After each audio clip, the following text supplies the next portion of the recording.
Well, welcome. Today we have a great session. I'm interviewing Gail Tully. My name is Julie Bonapace, and I'm so happy to be here with you. So I'm a huge fan of the work that you do, Gail, and let me give you and our listeners a brief bio. So Gail is the Spinning Babies lady. She lives in Minneapolis with her husband, and together they have 6 grown children and 7 grandchildren. Gail consults with midwives and speaks all over the world about fetal positioning, resolving shoulder dystocia, and encouraging physiological breech birth. She does the Spinning Babies website, and there she teaches parents how they can have easier births while working with the physiology of birth and not forcing things. So welcome, Gail. Thank you, Julie. It's so wonderful to be on this recording with you. I'm an admirer of your method as well. Thank you. So Gail, what's something that you'd really like to share with everyone about the work that you do? So maybe what got you started? What's interesting? What's so interesting about what you're doing? I think, Julie, that the origins of Spinning Babies and the value of what message I'm bringing to parents and providers both is a new look at our anatomy, at our physiology. You know, for 100 years or more, we've been looking at the physics of birth as simply being we have this roundish head going through this roundish hole with the force of the contractions. And that has led providers to think, well, if it's too much time is being taken for the birth, the baby doesn't seem to fit well, let's add more force. We can't change the baby's size. We can't change the mother's size at this point. We can only affect our force. And that's sort of the idea of the old television set not coming in well, so we'd bang on the set to see if we can get a better reception. It's a human nature thing to do, but we've had so much research on the physiology of our bodies and more understanding of our anatomy with connective tissue, that we're living beings, that the sacrum is not fused, it's mobile, that we can move in certain ways to make the pelvis bigger, and that the baby's position determines whether it seems big for the pelvis or whether the baby's in the smallest diameters to fit through the pelvis. So fetal position brought me into this, but the new understanding of anatomy has really fired it up and made this a living message. So what you're saying basically is that everything is not rigid, so everything moves. So depending on how the baby presents itself in the pelvis, and depending on how the tissue, the soft tissue, the bones, and the way the mother is moving, this will change the diameters. So nothing is static, everything is moving. So what we're hearing a lot about today, a lot of women are anxious. They're hearing that their baby is too big, or it's too low, or it's too high, it's not positioned well. Is that something that people have to worry about, or is there something that they can do to make things better? It never helps us to worry about things that we don't have control over, that we can't influence. So I would remind everybody that there's a spectrum of ease across birth. And on the rigid side of things, whether it's rigidity in our joints or rigidity in hospital policy, that's not helpful for fluid birth. So let's get over to where things are mobile.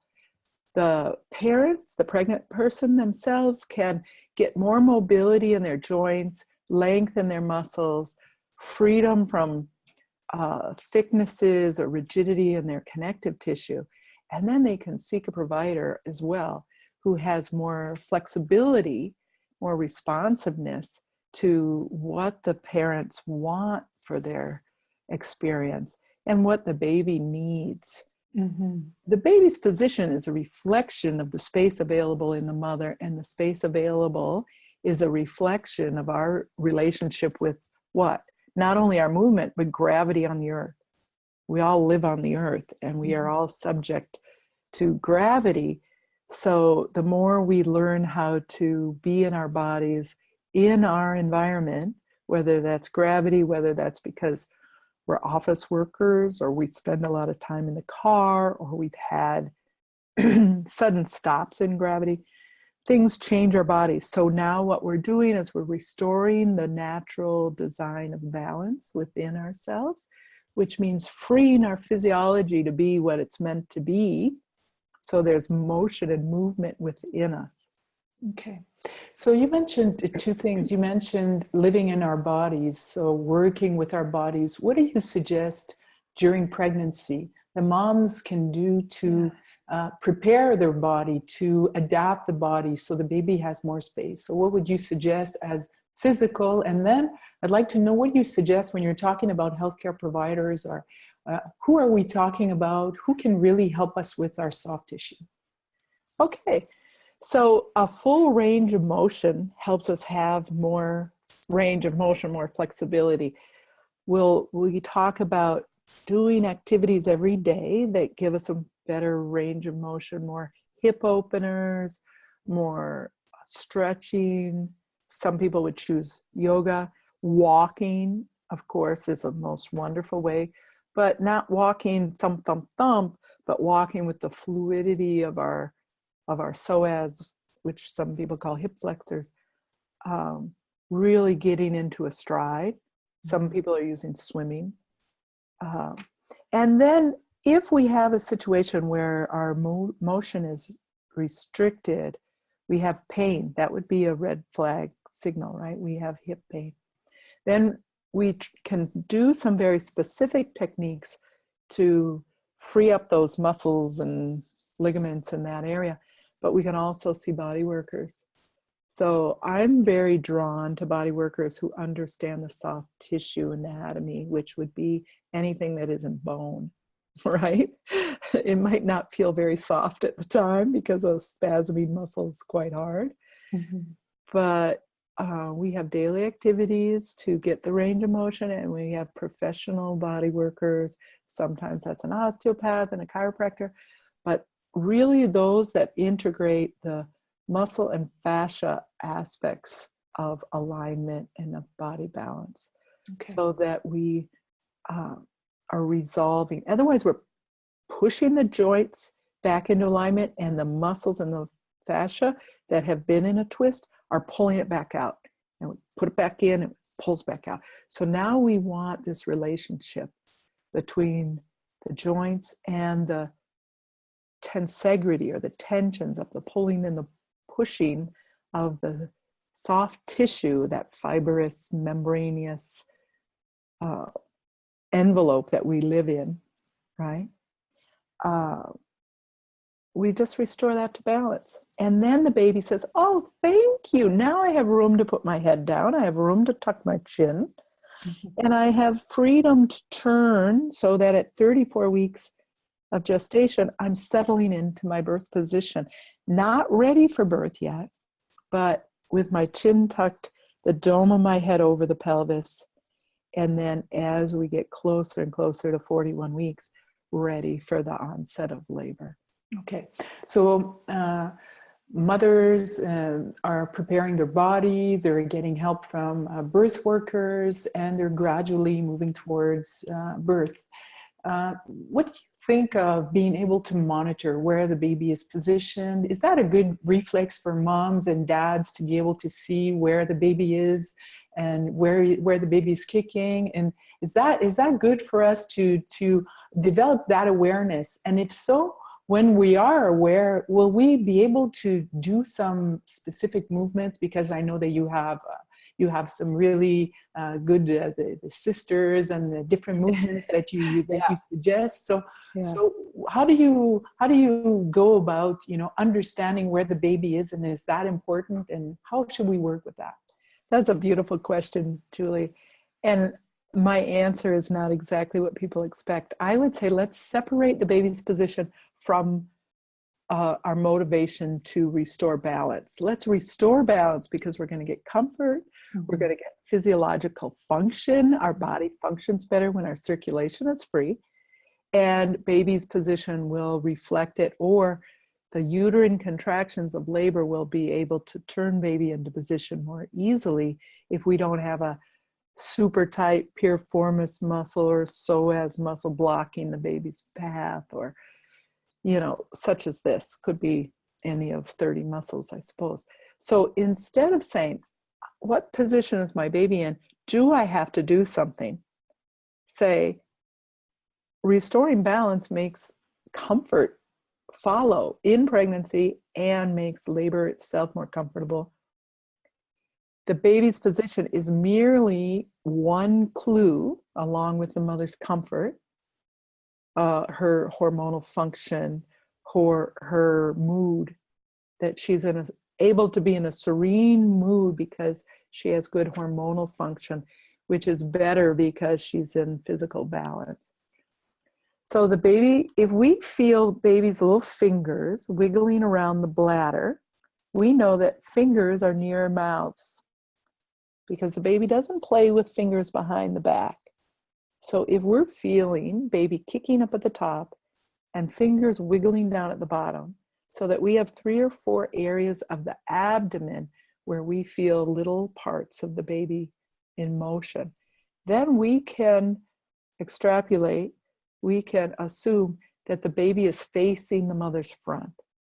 And when the baby faces the mother's front, and of course we're talking at 34 weeks, 35 weeks, 38, 39, 40, 42 weeks, right? We're now concerned about 30 weeks. We want to add balance at 20 weeks, at 30 weeks, so that the baby naturally comes into good position. But we're not hyper focusing on baby's position. We would like baby to be vertical at 30 weeks, and we would like baby to be head down and flexed, all curled up after 30 weeks. So here's the deal. We can use fetal position as a marker of our progress towards balance, but we don't wait for a position that's not ideal to tell us to act. Okay. Because now we've waited until a pattern is set and we're trying to overcome an issue rather than ease into balance throughout pregnancy. Mm-hmm. So preparation is really important in all cases. Okay. I hear from midwives and childbirth educators over and over that the mothers that start at 20 weeks, sometimes 30 weeks, but 20 weeks, and do the daily essentials all the way through their pregnancy are having labors. They haven't seen labors longer than 8 hours. Mm-hmm. Where before spinning babies, as a midwife, I would say, expect your first baby to be somewhere around 24 hours.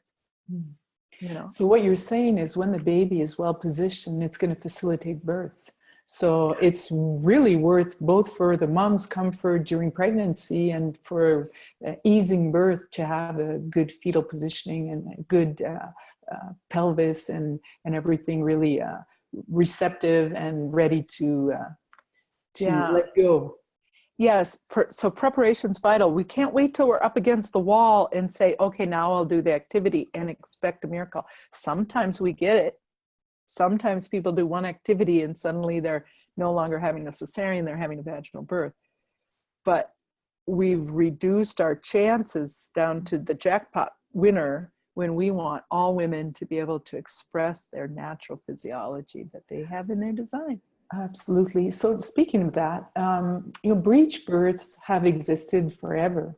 I mean, breech births, we know that it's a way of being born, right? So can you tell us a little bit more about breech birth? Is it a sign that something's wrong, or is it just a variation of the normal? So how do we work with that? Because we know it's a huge stress factor. It's in many communities, as soon as we have a breech, we're going for a cesarean. So it creates a lot of stress and anxiety in parents. So tell us what you feel is important about breech.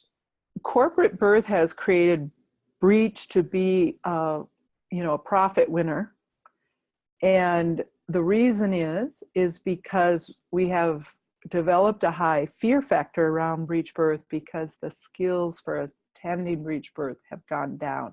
Mm-hmm. If we don't know how to help a baby finish their birth and they're halfway out, the human tendency is to pull. And that's what a provider might do if they're untrained and their heart rate starts to race. They'll get frightened and they want to do good for the baby, but they won't know how. So there is a risk to breech birth that's higher than a head down baby.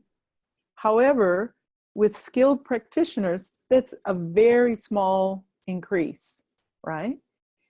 With an untrained person, it's getting to be a moderate risk.